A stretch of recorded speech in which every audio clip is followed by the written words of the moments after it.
pour le journal dans une poignée de... Julien, bonsoir à tous. Une semaine d'enseignement à distance, puis 2 semaines de vacances. Les écoles foncées sur des policiers, faisant un mort et un blessé. L'assaillant a été abattu par les forces de l'ordre.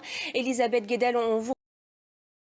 Le long week-end de Pâques, ce sera 4 jours de cours à distance, puis 2 semaines de... Autrement, c'est la question qu'on se pose aujourd'hui, évidemment.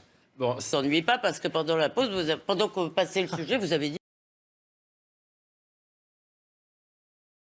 On dirait qu'ils n'ont pas d'enfants. Qu'ils n'anticipent pas les... Que vous nous disiez en off il y a un instant. Comme eux le voient sans doute. J'entends les commerçants qui, eux, comprennent toujours pas. 48 heures de suspense tout de même. Elles pourront donc finalement...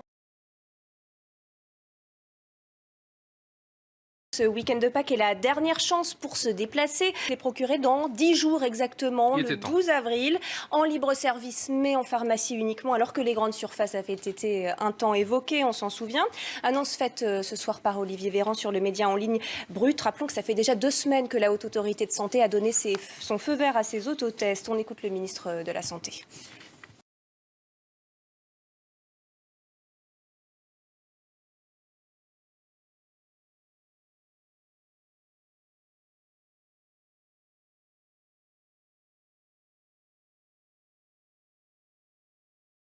Plus haut, à près de 29 000. L'édition de la nuit nous marque une...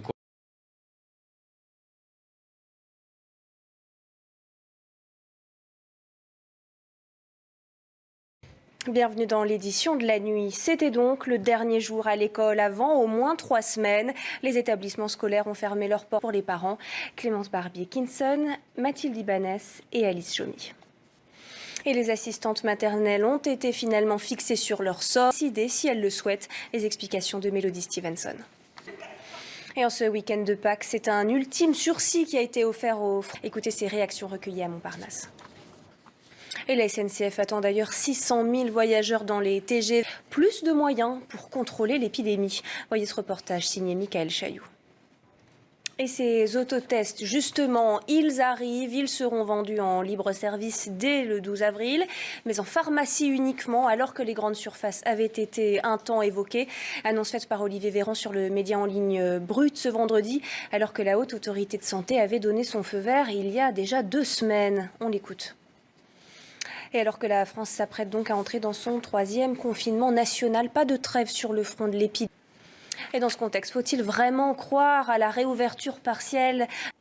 Et les annulations dans les hôtels, justement, elles se multiplient depuis l'annonce des nouvelles restrictions de déplacement. Dès mardi, on l'a dit, impossible de partir à plus de 10 km de son domicile, sauf motif impérieux. Alors comment se faire rembourser à ces nuits d'hôtel ou à un voyage en train déjà réservé? Les précisions de Yann Effelé.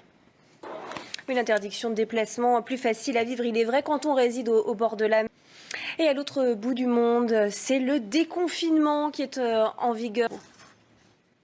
Aux États-Unis, le président Joe Biden a ordonné la mise en berne des drapeaux après l'indépendante à New York, Elisabeth Guedel. 2 personnes mortes pour une histoire de moto volée, ça c'est...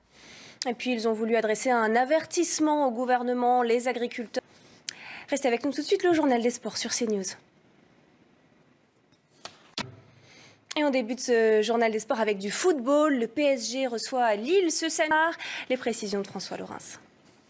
Le PSG qui va devoir se passer d'un de ses joueurs pour les quarts de finale au Parc des Princes. On jette un œil sur les rencontres de cette... On enchaîne avec du rugby et la Champions Cup, le 8e de finale entre Toulon et Leicester.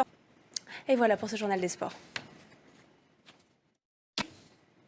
Une semaine d'école à la maison à venir ou 4 jours plus tôt, 2 semaines de vacances parfois anticipées. Mais comment s'organisent les parents? Leur témoignage à suivre dans un instant sur CNews. Restez avec nous.